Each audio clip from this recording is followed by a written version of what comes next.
परळी शहरातील बसस्थानकाची अत्यंत दयनीय अवस्था होऊन गेलेली आहे। आपण पाहू शकता या ठिकाणी पाहिलं तर संपूर्ण चिखलमय बसस्थानक झालेलं आहे। या ठिकाणी पाहिलं तर 12 ज्योतिर्लिंगापैकी असलेले 5व्या क्रमांकाचे वैद्यनाथ ज्योतिर्लिंग आहे। या पाहिलं तर आता श्रावण महिना चालू आहे। श्रावण महिन्यामध्ये मोठ्या संख्येने भाविक या ठिकाणी दर्शनासाठी येत असतात।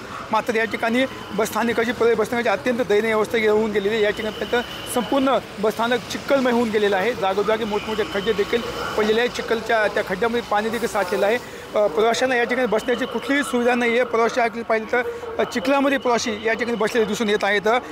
या ठिकाणी अनेक वेळा राज्याचे मंत्री जे असलेले पंकजा मुंडे असतील, माजी मंत्री धनंजय मुंडे असते, यांच्या दोघांच्या हस्ते या बसस्थानकात भूमिपूजन करण्यात आलं होतं। मात्र अजून या बसस्थानकाची दयनीय अवस्था निघालेली नाही आहे। मोठ्या संख्येने या ठिकाणी प्रवासी ये जा करत असतात। सध्या श्रावण महिना चालू आहे। श्रावण महिन्यामध्ये ते राज्यात नव्हे तर अनेक राज्यातून भाविक मोठ्या संख्येने या ठिकाणी एसटीच्या प्रवासाने येत असतात आणि दर्शनासाठी असतात। मात्र या ठिकाणी बसस्थानक पाहिलं तर अत्यंत दयनीय अवस्था होऊन गेलेली आहे। या ठिकाणी संपूर्ण चिखलमय बसस्थान झालेलं आहे। चिखलामध्ये पाणी साचलेले आहे। जागोजागी घाणीचं साम्राज्य आहे।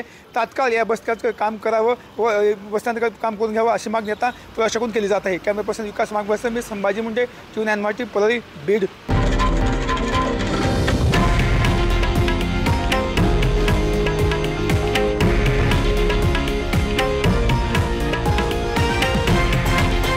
हे आहे देशातील नंबर 1 न्यूज नेटवर्क आणि आपण पाहत आहात TV9 मराठी, एकमेव।